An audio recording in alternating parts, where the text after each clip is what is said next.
Ketentuan pasal 11, seseorang menerima karena jabatan atau kewenangan yang ada padanya.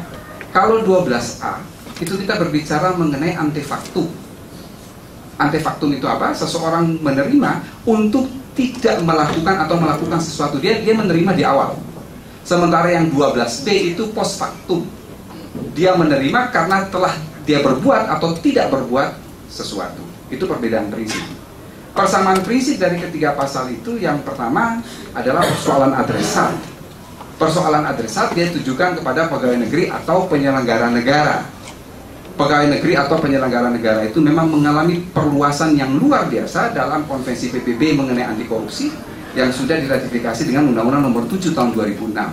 Kalau dia diratifikasi dengan Undang-Undang Nomor 7 Tahun 2006, berarti konvensi PBB mengenai anti korupsi itu dia bersifat self-executing treaty. Dia secara mutatis mutandis berlaku sebagai hukum positif.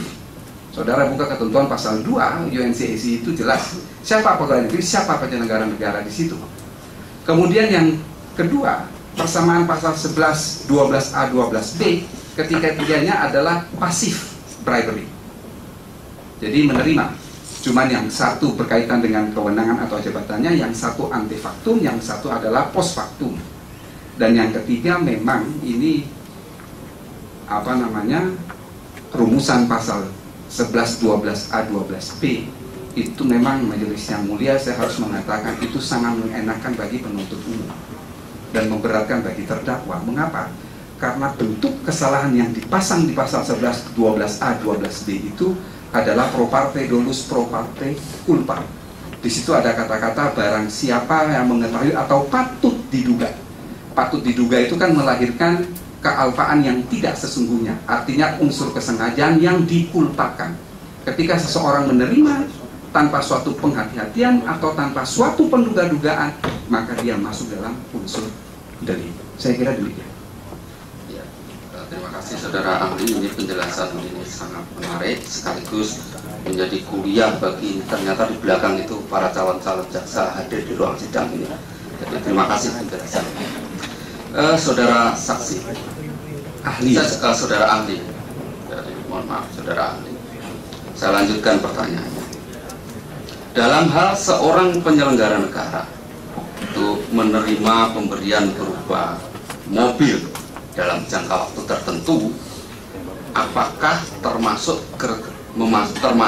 memenuhi kriteria unsur menerima hadiah atau janji sebagaimana dimaksud di dalam pasal 12AB tadi? Saya kira dengan apa yang sudah saya tegaskan tadi, selama itu fasilitas yang memberikan suatu kemudahan, dia masuk di dalamnya adalah suatu hadiah. Ya, terima kasih. Ini untuk penegasan. Pertanyaan kami selanjutnya, saudara ahli. Dalam hal seseorang anggota dewan, calon anggota DPR yang oleh KPU sudah ditetapkan sebagai calon terpilih, menerima suatu pemberian berupa benda bergerak berupa mobil. Namun kemudian surat kelengkapan berupa STNK dan BPKB baru diserahkan setelah yang bersangkutan dilantik sebagai anggota DPR.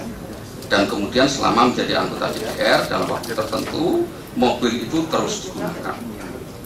Menurut pendapat ahli, apakah anggota DPR tersebut dapat disebut memenuhi unsur menerima hadiah atau janji sebagaimana dalam penjelasan saudara ahli tadi? Ya, yang ingin saya katakan pertama kali bahwa di dalam hukum pidana yang dia cari adalah kebenaran material. Persoalan BPKB, STNK dan segala tetek-bengek itu tidak dipersoalkan oleh hukum pidana. Dalam konteks kebenaran material, ketika seseorang itu menerima dan dia mempergunakan fasilitas itu dalam konteks dia sebagai penyelenggara negara, maka dapat dikatakan dia telah menerima hadiah atau suatu janji sebagaimana yang dijelaskan dalam rumusan delik tersebut. Oke.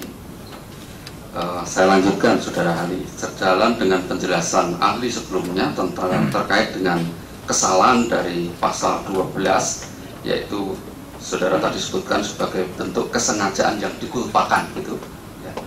Saya ingin bertanya kepada saudara ahli, dalam hal calon anggota DPR yang oleh KPU sudah ditetapkan sebagai calon terpilih, namun belum dilantik, menerima pemberian berupa mobil, apakah penerimaan tersebut dapat dikatakan sebagai mengetahui atau patut menduga sebagaimana dimaksud pada unsur padahal patut diketahui atau patut diduga bahwa hadiah atau janji tersebut diberikan untuk menggerakkan agar melakukan atau tidak melakukan sesuatu dalam jabatannya sebagaimana dimaksud di dalam pasal 12 huruf A, B maupun pasal 11 Undang-Undang 3199 Juntur 20 2001. Ya.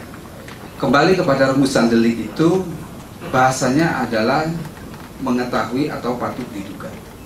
Kalau kita berbicara mengetahui dan menghendaki, maka di situ adalah dolus, adalah kesengajaan.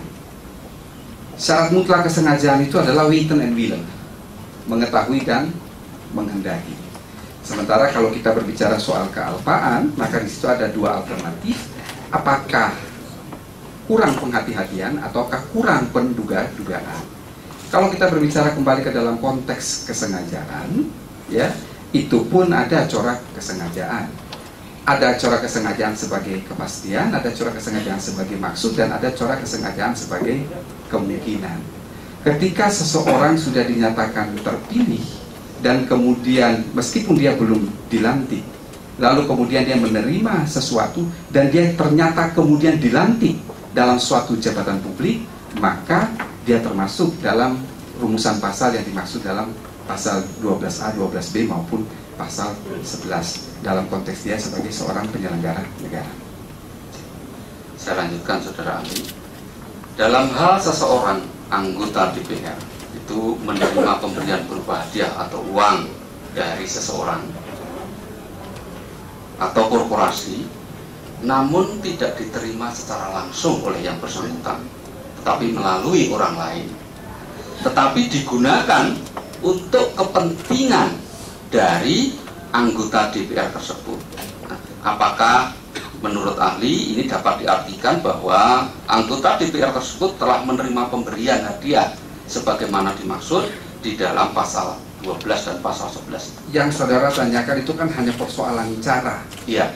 Ketika katakanlah saya meminta sesuatu atau menerima sesuatu dari si A, tapi si A tidak memberi langsung kepada saya, dia melalui B, C, atau D, katakanlah beberapa lapis tangan, maka saya ini sebagai manus domina, dan mereka-mereka yang dilewati barang itu adalah manus ministra. Dalam konteks hukum pidana, ya tetap dia telah menerima pemberian itu, meskipun barang itu baru sampai pada tangan manus ministra sebagai alat-alat perantara itu, sementara saya ini sebagai manus domina, orang yang sebagai adresat dari delik tersebut. Sehingga itu hanya persoalan, is the matter of time, bahwa ketika barang-barang itu masih berada pada manus ministra, katakanlah itu sudah tertangkap, maka tetap saya sebagai manus domina di sini akan tetap bisa dapat dijatuhi pidana, karena itu hanya persoalan kapan barang itu sampai ke tangan saya. Jadi tidak ada persoalan di sini, tetap itu adalah suatu frutoid. Begitu benda berpindah dari tangan pemberi aktif bribery itu ke tangan orang lain sebagai perantara sebelum sampai ke tangan saya, itu sudah full toy. Karena apa? Konteks saya adalah manus domina, para perantara itu adalah manus ministra. Jadi benefit, manfaat itu menjadi salah satu kunci penentu apakah orang itu. Bukan soal benefit, manfaat dan lain sebagainya, karena 11, 12A, 12B tidak dirumuskan secara material. Tadi saya kasih ilustrasi, kalau orang copet di pasar itu begitu terjadi dia ambil dompet dari kantong, udah selesai. Persoalan dia mengembalikan dompet itu different story. Tetapi ketika barang itu diambil, itu foto selesai.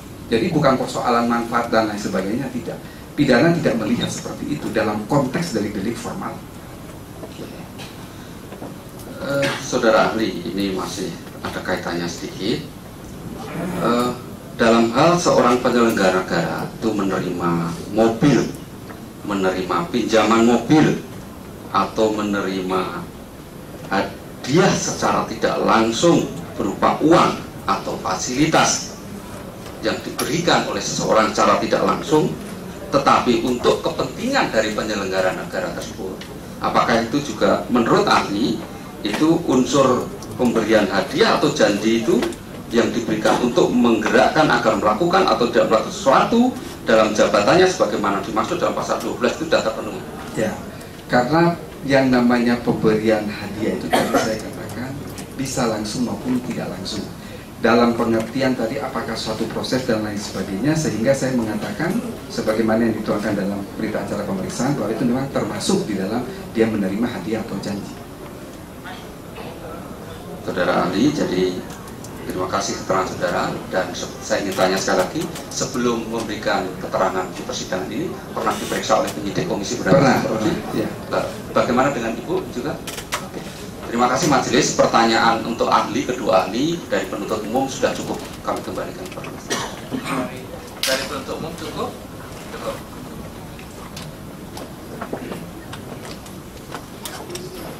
Baik, dari majelis kami tambahkan ke Ibu dulu ya. Itu sekarang ini itu berkembang apa yang dinamakan gatekeeper. Orang-orang tertentu yang menjual jasanya untuk mengatasnamakan sesuatu benda, barang atas nama orang itu sebagai bagian daripada menyembunyikan harta-harta yang diperoleh dari kejahatan. Itu disebut dengan gatekeeper. Bagaimana menurut pendapat ahli, apakah perbuatan-perbuatan ini dalam hukum perdata ini sebuah perbuatan yang dibenarkan menurut hukum, atau ini perbuatan yang batal demi hukum atau dibatalkan, atau itu suatu perbuatan yang sah? Bagaimana? Terima kasih Yang Mulia. Begini, di dalam hukum perdata pun meskipun belum berkembang sampai sejauh itu ada orang-orang yang disebut dengan istilah orang perantara. Nah, kalau ada pemberian yang dilarang kepada seseorang tertentu, lalu diberikan kepada orang perantara ini untuk menyembunyikan ini, untuk untuk untuk menyelundupi ketentuan bahwa kepada si A misalnya tidak boleh diberikan sesuatu, lalu diberikan itu kepada B misalnya. B ini yang disebut orang perantara, dan itu pun di dalam hukum perdata pemberian kepada orang perantara lalu dianggap menjadi sesuatu, bukan dianggap, itu sesuatu yang dilarang, dan pemberian itu lalu batal demi hukum. Ini saya ambil di dalam hukum perjanjian tidak begitu jelas, tetapi hal yang seperti ini itu bisa kita lihat juga dari ketentuan buku kedua di dalam hukum waris. Pemberian kepada orang-orang tertentu dilarang, dan kalau itu diberikan kepada orang lain yang itu disebutkan dengan jelas orang perantara, pemberian itu juga batal. Apa dasar yuridis yang kemudian menjadi itu batal? Itu batal karena toh ini orang-orang ini hanya dianggap sebagai sambungan tangan aja atau perantara saja. Nanti akhirnya pemberian itu manfaatnya jatuh kepada orang yang sesungguhnya tidak diperbolehkan menerima pemberian itu. Jadi bagaimana, apakah titik tolaknya seperti yang Ali bilang itu, ataukah titik tolak itu kan tadi dari segi subjek tadi ya? Ya. Apakah memang titik tolak itu hanya dari segi subjek? Apakah harus dilihat dari segi objek? Ini barang halal, ini barang tidak halal, ini legal, tidak legal, itu betul?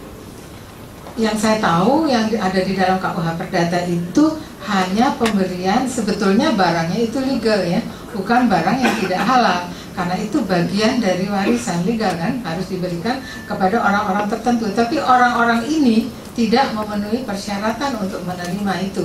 Dan kalau itu diberikan melalui orang lain yang disebut orang perantara, itu menjadi batal demi hukum. Jadi barang legal pun kalau dilakukan yang demikian itu juga jadi batal. Ya. Kalau tidak legal, apalagi. Kemudian di dalam hukum perdata itu kan juga ada perjanjian pura-pura. Apakah suatu perjanjian pura-pura itu juga sesuatu yang sah atau tidak? Berkaitan dengan penyembunyian daripada harta-harta. Bagaimana kemudian kita mau lihat dari satu titik titik singgungnya ya, bagaimana kemudian hasil sebuah tindak pidana kemudian ditarik kepada aspek hukum perdata, mempergunakan perjanjian-perjanjian dalam bidang aspek perdata. Bagaimana pendapatnya? Pemberian perjanjian pura-pura. Jadi itu ya kayak gatekeeper tadi. Iya. Jadi misalnya atas nama gatekeeper, tapi di luar itu mereka membuat perjanjian lagi. Wah, sebetulnya yang punya adalah tetap si A. Itu satu fenomena yang banyak terjadi dalam masyarakat, tetapi sebetulnya itu hal yang tidak legal. Perjanjian pura-pura itu tidak dibenarkan, apalagi di dalam perkembangannya sekarang perjanjian itu tidak lagi dikatakan terbentuk hanya dengan tercapainya konsensus, tetapi tercapainya konsensus dengan itikat baik.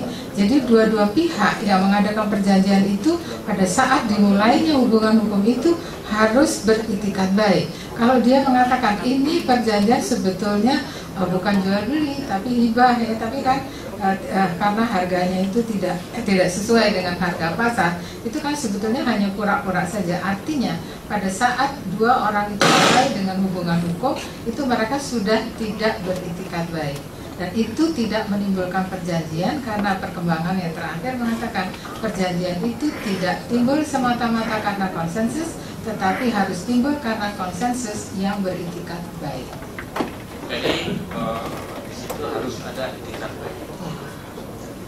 Satu lagi, ini kebetulan ya ahli pidana, ahli perdata. Ini saya mau menanya mengenai titik singgungnya itu. Kapan sesuatu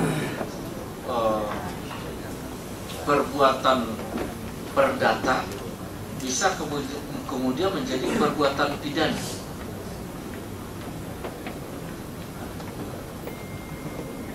Ya isi ibu dulu, nanti kayak mungkin pertanyaannya sama kalau mungkin dari ahli perdata ada jawabannya. Nah, kan ini cara pandang mungkin berbeda kan gitu. Kita mau lihat. Ya, memang ada enggak suatu aspek perdata kemudian bisa menjadi pidana? Saya rasa seperti tadi yang mulia. Jadi kalau kita melakukan suatu perbuatan keperdataan, ambillah misalnya kita melakukan suatu perjanjian, tetapi para pihak di dalam melakukan hubungan hukum itu tidak beritikat baik. Itikat baik dalam artian di sini adalah itikat baik subjektif, artinya kejujuran. Dia tidak jujur.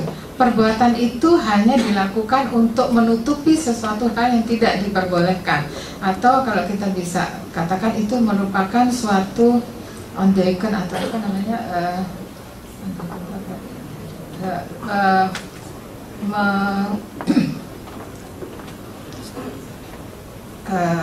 jadi untuk menghindari satu hal yang sebetulnya dilarang seperti itu, maka itu menurut saya ya satu hal yang tidak boleh dilakukan kalau itu andaikan undang-undang seperti itu, karena dengan itikat yang tidak baik itu dia sudah berniat ya, niat ingsun saya membuat perjanjian ini untuk menyalahi satu ketentuan undang-undang seperti itu. Satu lagi dari sisi perdata, Ya. boleh tidak negara diuntungkan dari sebuah kejahatan? Negara diuntungkan dari suatu kejahatan, itu bukan bidang saya yang mulia. Kejahatan itu bidang ya. Terima kasih ahli ya. Ke Prof. Edi ya. Bentar lagi mau ke Sultan ya. Seminar ini. Baik, sama pertanyaan saya. Berkaitan dengan gatekeeper itu di dalam aspek hukum pidana bagaimana? Itu sesuatu yang boleh atau bagaimana? Begini, kita mengenal istilah gatekeeper itu kan dalam konteks pencucian uang, dan memang kebetulan saya jam 1 siang ini bicara soal pencucian uang. Ya. Harus diakui bahwa undang-undang pencucian uang itu memiliki banyak titik lemah. Pasal 3, pasal 4, pasal 5 Undang-Undang Pencucian Uang, dia selalu mengaitkan itu dengan pasal 2. tentang kejahatan asal. Tiba-tiba muncul pasal 69 mengatakan bahwa pencucian uang itu bisa dibuktikan tanpa perlu kejahatan asal. Saya mohon maaf majelis yang mulia, saya tidak tahu yang menyusun undang-undang ini pelajari tidak soal teori hubungan sebab akibat dalam hukum pidana. Saya pada posisi yang tidak sepakat bahwa orang tidak bisa dikatakan melakukan pencucian uang tanpa dibuktikan kejahatan asal. Karena apa? Pencucian uang, kejahatan asal itu adalah kausa proxima adanya pencucian uang. Kalau kita berbicara dalam konteks teori sebab akibat, yang pasti kita pakai adalah teori individual dari Trager. Dan Trager melalui seorang ahli yang bernama Brickmeyer, dia mengatakan bahwa syarat adalah satu sebab yang mutlak terjadinya kejahatan. Di mana kita tidak membuktikan kejahatan asal sementara tiba-tiba ada pencucian uang. Oleh karena itu saya berpendapat bahwa memang pasal 69 itu harus dieksklud, harus dilakukan uji material. Karena dia bertentangan dengan ketentuan pasal 345 sendiri.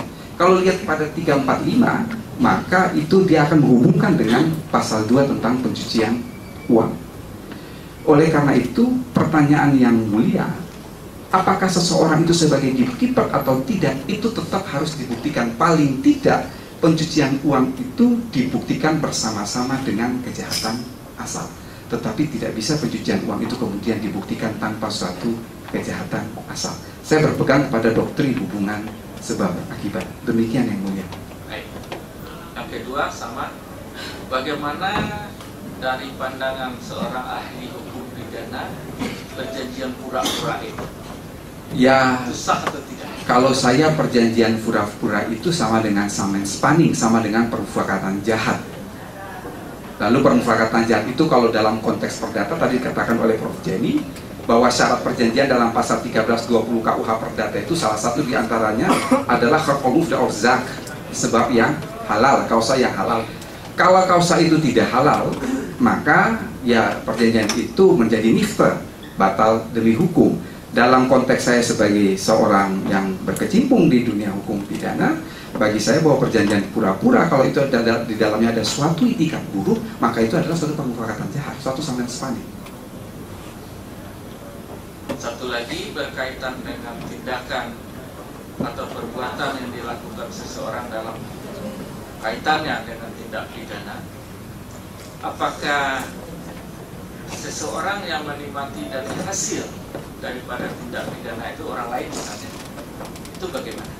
Ya, begini, menikmati suatu hasil kejahatan ya, atau seseorang yang kembali kepada kita lihat kepada konteks, katakanlah pencucian uang dan lain sebagainya. Syarat dari kesengajaan itu kan adalah menghendaki dan mengetahui. Sepanjang seseorang itu dia sadar betul bahwa itu adalah suatu hasil kejahatan, maka di dalamnya dia bisa dalam persoalan turut serta meskipun hanya dalam konteks menikmati. Tetapi itu pun menjadi suatu perdebatan yang mulia. Kita tidak bisa, kata orang Jawa, kebiah-uyah, menyamaratakan semua itu. Kita harus melihat konteks per konteks. Dalam pengertian begini, kalau orang yang menikmati itu dari awal dia turut merencanakan dan lain sebagainya, maka dia masuk dalam turut serta. Karena syarat penyertaan itu kan double offset. Pertama ada meeting of mind, ada kesepakatan di antara para pelaku peserta, dan yang kedua adalah ada working, kerjasama yang nyata sebagai hal objektif dari penyertaan itu. Jadi bagi saya yang mulia, pertanyaan itu depend on case. Kita tidak bisa menjawab secara serentak bahwa orang yang menikmati hasil pencucian uang itu automatically dia adalah boleh dipidana. Tidak demikian. Sekali lagi kita akan melihat case by case. Demikian yang mulia. Ya. Apakah itu juga termasuk kalau yang menikmati itu adalah korporasi atau perusahaan? Kalau kita berbicara soal korporasi memang lain hal lagi, karena kita akan melihat dalam konteks korporasi ini undang-undang menggunakan teori apa. Kalau kita berpegang kepada pasal 20 Undang-Undang Pemberantasan Tindak Pidana Korupsi, memang pembentuk undang-undang menggunakan dua teori di sini. Yang satu dia pakai teori identifikasi, itu ada pada pasal 20 ayat 1, di mana direktur atau pengurus itu bisa bertindak untuk dan atas nama korporasi, tetapi di saat yang sama dia bertindak untuk dan atas nama pribadi. Pasal 20 ayat 2 dia tidak menggunakan teori identifikasi, tapi dia menggunakan teori agregasi. Teori agregasi itu jelas yang dipidana itu adalah korporasi. Yang kedua, korporasi tidak boleh dijatuhi pidana badan. Dan yang ketiga, ketika korporasi itu diadili, direktur bisa memberikan surat kuasa kepada siapapun untuk hadir di pengadilan. Undang-undang Pemberantasan Tindak Pidana Korupsi membuka keran baik pada teori identifikasi maupun teori agregasi. Dalam konteks yang ditanyakan oleh majelis yang mulia, kita akan melihat lagi depend on case. Apabila itu memang dilakukan dalam konteks keuntungan sepenuhnya perencanaan dari korporasi, maka korporasi mestinya bisa dijatuhi pidana. Demikian yang mulia. Ya, bagaimana kalau hal itu dinikmati oleh partai politik atau oleh negara sendiri? Ya, itu sama hal tadi dengan mulia bertanya kepada yang Profesor Isniadi ini, apakah bisa suatu kejahatan menguntungkan negara? Kira-kira saya analoginya begini, kalau uang itu hasil curian lalu kita bangun masjid, kira-kira sah apa tidak ya? Nah, itu saya kira majelis bisa jawab sendiri. Ya, dalam pendapat ahli bagaimana? Kalau pendapat saya tetap tidak sah, karena asalnya itu adalah suatu kejahatan. Terima kasih.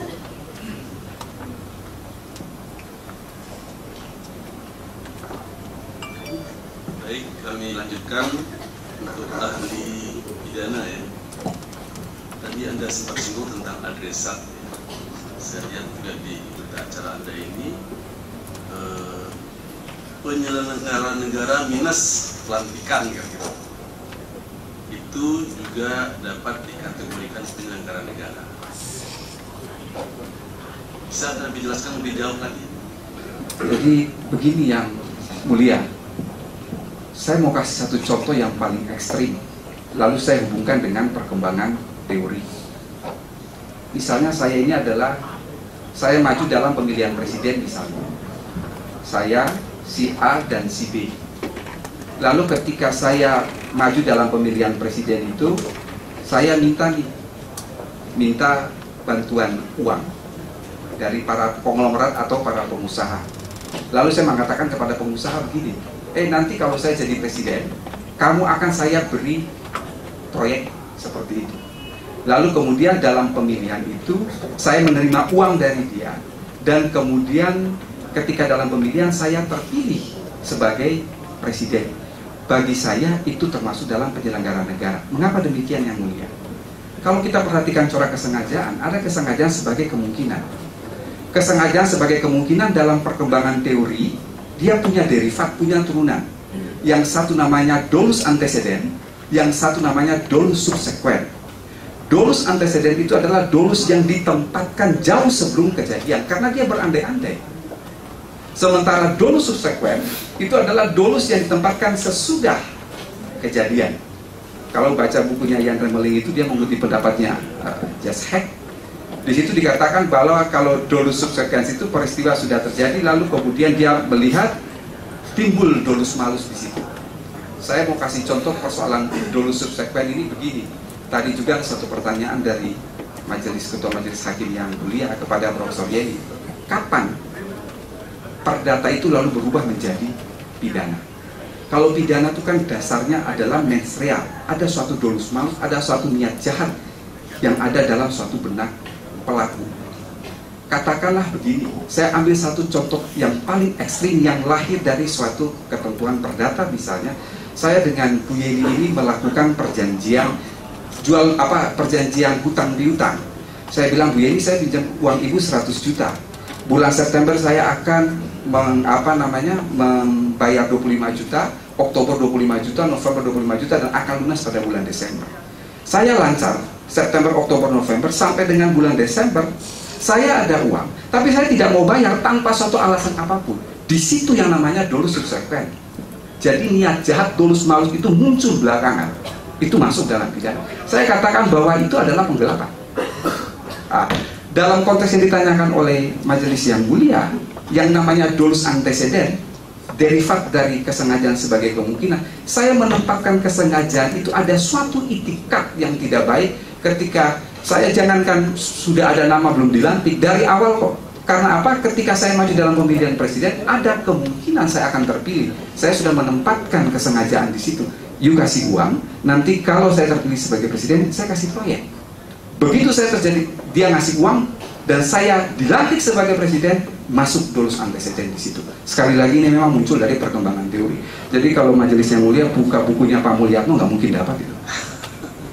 Ya, baik. Kemudian tentang suap atau janji, menerima suap janji. Tadi kalau dijelaskan tadi itu berarti menerima janji-janji juga. Janji-janji kalau nanti saya jadi ini, Anda akan dapat ini, itu sudah masuk kategori suap atau janji. Iya. Baik. Kemudian, nah ini untuk penerimaan satu saat tertentu. Apakah seseorang yang menerima untuk saat tertentu kemudian dipulangkan itu sudah masuk kualifikasi menerima hadiah atau janji dalam pasal 12 tadi? Ya, kalau dia menerima suatu barang lalu barang itu didiamkan saja, tidak melakukan apa-apa terhadap barang itu, lain persoalan. Tidak dimanfaatkan, ya. Ya. Meskipun saya katakan tadi bahwa persoalan kemanfaatan dari suatu barang yang diberikan itu sebetulnya tidak dipersoalkan. Karena apa? Karena kembali kepada konteks suap menyuap, dia bukan dari material. Begitu barang itu sudah diberikan, selesai. Cuma paling tidak itu sebagai hal yang meringankan bagi orang yang memang disangkakan melakukan itu. Kemudian tentang kausa proxima, bahwa pemberi suap dan penerima suap mana yang apakah harus ada keharusan bahwa pemberi suap harus dituntut terlebih dahulu? Dalam konteks teori mestinya demikian, tapi masalahnya undang-undang kita tidak mensyaratkan demikian. Memang di dalam undang-undang pemberantasan tindak pidana korupsi yang mulia itu dia banyak keluar dari pakem teori. Coba baca ketentuan pasal 38 persoalan pembuktian dalam hasil tindak pidana korupsi. Di situ kan dikatakan bahwa harta yang disita antara lain adalah yang tidak didakwakan. Itu kalau dalam konteks teori tidak boleh. Karena yang namanya fructum sceleris itu yang didakwakan 100 juta, yang disita 100 juta. Nggak bisa yang didakwakan 100 juta yang disita